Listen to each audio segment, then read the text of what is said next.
নবীর সুন্নাত জিন্দা করলে কত উপকার একটু আলোচনা করি। ও আমার বিজনেরা,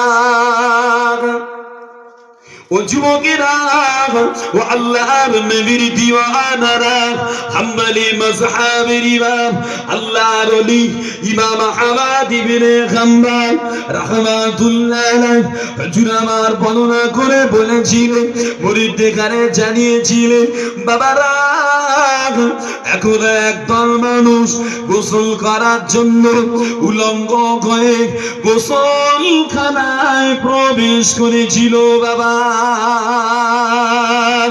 তবে আমি আহমদ ইবনে হাম্বল আমি ওরমটা করলাম না বাবা।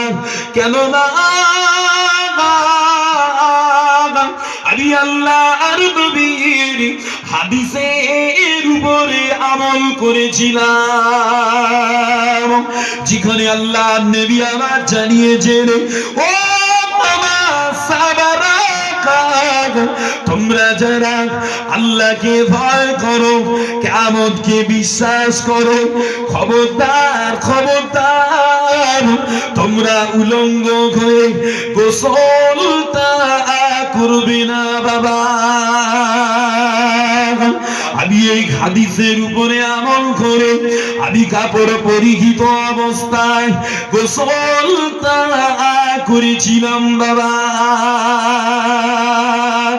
ও আমার বিজনেরা, এই হাদিসটা আমল করার পরে ইমাম আহমদ ইবনে হাম্বল একদিন ঘুমের ভিতরে স্বপ্ন দেখেছিলেন।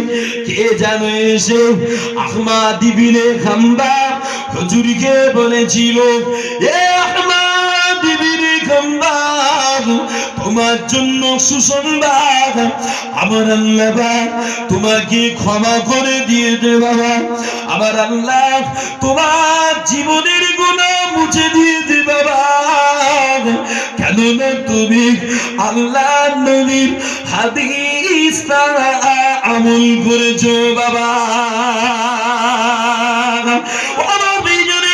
ওই ব্যক্তিটা আবার বলেছিল, ও আহমদ ইবনে হাম্বল, আমার আল্লাহ তোমার উপরে খুশি, আমার আল্লাহ তোমার উপরে রাজি, খুব তাড়াতাড়ি আল্লাহ পাক তোমাকে ইমাম বানাবে বাবা।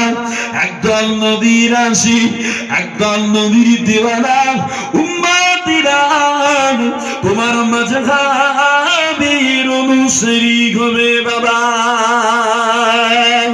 ওই সময় ইমাম আহমদ ইবনে হাম্বল হুজুর আমার জিজ্ঞাসা করেছিলেন,